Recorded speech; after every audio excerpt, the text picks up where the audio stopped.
നമസ്കാരം, മലയാളി വാർത്തയിലേക്ക് സ്വാഗതം. കുട്ടിക്കാലത്ത് സ്വന്തം വീട്ടിൽ പണിക്കാർക്ക് മണ്ണിൽ കുഴികുത്തി പഴങ്കഞ്ഞി കൊടുത്തിരുന്നതിനെക്കുറിച്ച് ബി.ജെ.പി. നേതാവും നടനുമായ കൃഷ്ണകുമാർ പറഞ്ഞ വീഡിയോ വലിയ രീതിയിലുള്ള വിമർശനങ്ങളാണ് ഏറ്റുവാങ്ങിയത്. ജാതീയവും മനുഷ്യത്വ വിരുദ്ധവുമായ ചെയ്തിയെ ഗൃഹാതുരതയോടെ നിസാരവൽക്കരിച്ചും കൃഷ്ണകുമാർ സംസാരിച്ചു എന്നതാണ് ഏവരെയും ചൂണ്ടിക്കാട്ടുന്നത്. കൃഷ്ണകുമാറിന്റെ ഭാര്യ സിന്ധു കൃഷ്ണയുടെ യൂട്യൂബ് ചാനലിൽ പുറത്തുവിട്ടൊരു വീഡിയോയിലായിരുന്നു കൃഷ്ണകുമാർ പ്രസ്തുത കാര്യത്തെക്കുറിച്ച് വർണ്ണിച്ചത്. ഇപ്പോഴത്തെ ഈ വിഷയത്തിൽ കൂടുതൽ വിശദമായി പ്രതികരിച്ചിരിക്കുകയാണ് റിയാസ് സലീം.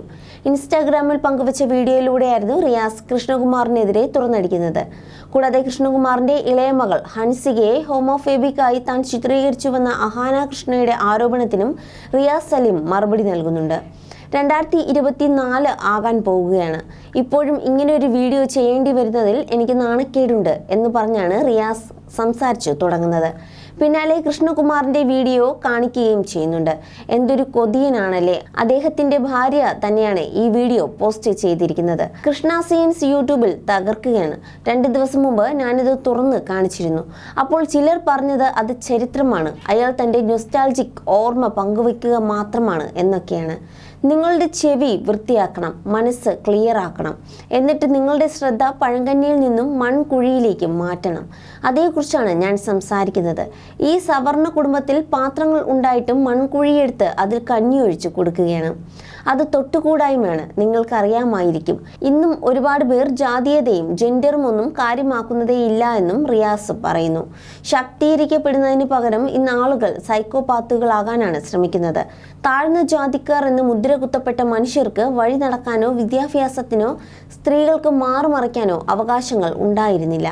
അത് ചരിത്രമാണ്. ആളുകൾ ഒരുപാട് പൊരുതിയും ആയിരങ്ങൾക്ക് ജീവൻ നഷ്ടപ്പെട്ടുമാണ് ആ യാത്ര നടത്തിയെന്നും റിയാസ് ചൂണ്ടിക്കാണിക്കുന്നു.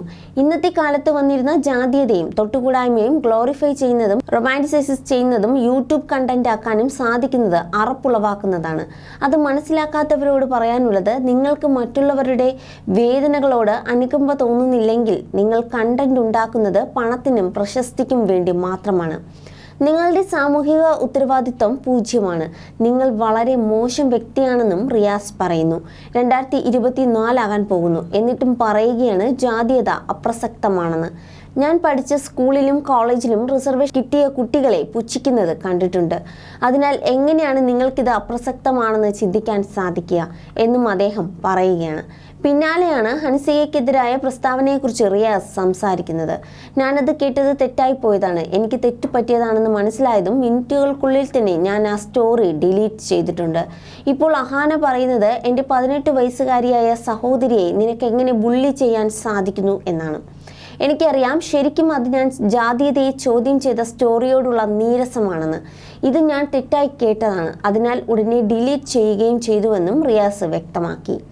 എനിക്ക് നിങ്ങളോട് പറയാനുള്ളത്, നിങ്ങളുടെ കുടുംബത്തിലെ വൃത്തികെട്ട രാഷ്ട്രീയവും ജാതീയതയും വിദ്വേഷവും നിങ്ങൾ സോഷ്യൽ മീഡിയയിൽ പങ്കുവയ്ക്കുന്ന തെറ്റായ വിവരങ്ങൾ വെളുപ്പിക്കാനും നിങ്ങളുടെ 18 വയസ്സുകാരിയായ സഹോദരിയെ ഉപയോഗിക്കുന്നത് നിർത്തുക എന്നാണ്. ഞാൻ മുറ്റത്തൊരു കുഴി കുഴിച്ച് കുറച്ച് പഴങ്കഞ്ഞി ഒഴിച്ചു വെക്കാം, വന്ന് കുടിച്ചിട്ട് പൊക്കോ എന്നാണ് നിങ്ങളോട് പറയാനുള്ളതെന്നും റിയാസ് കൂട്ടിച്ചേർക്കുകയാണ്.